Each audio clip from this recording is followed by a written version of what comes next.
All right, 10th grade, this is your video for your grammar sheets for the week of the 23rd through the 27th. You have 3 to complete. And our first one is just an introduction to this section, which is over clauses. We just finished one over phrases.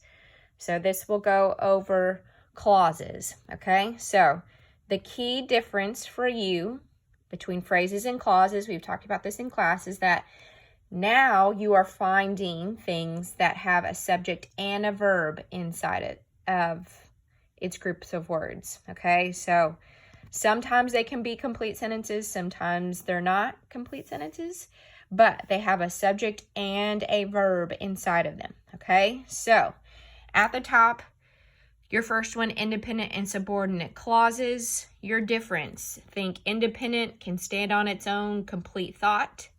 Subordinate cannot stand on its own as a complete thought and needs something else to complete it, okay? So it gives you the example for your independent clause.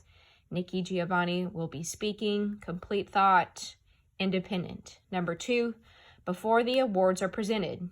Well, what happens before the awards are presented? So incomplete thought, subordinate, okay? So exercise A, that's what you're doing, is labeling them independent or subordinate. So our first one, the carburetor was adjusted. Complete thought. So you'll put independent. Number 2, when the carburetor was adjusted. Well, what happened when it was adjusted? If it's not answering, if it's not a complete thought, subordinate it is. The other car was insured. Okay, complete thought, independent. And then number 4, if the other car was insured. Well, what happens if it's insured? It doesn't tell you. So incomplete thought means subordinate. That's all you got to do. So down here in exercise B, I'll zoom in just a second. You have complete sentences, and then you have a clause italicized for you. So all you are focusing in on is the italicized section. You don't need to worry about anything else, okay? Italicized section only. So if your italicized section is a complete thought, you'll put independent. If it's incomplete, you'll put subordinate. So let's look at our first one. Wah! Sorry, y'all. Okay, so the first one says that allowed railroad crew members to communicate with each other and with railroad stations.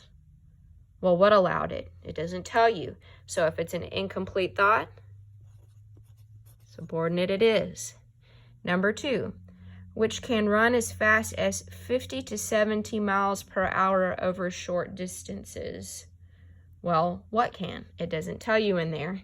So, subordinate it is.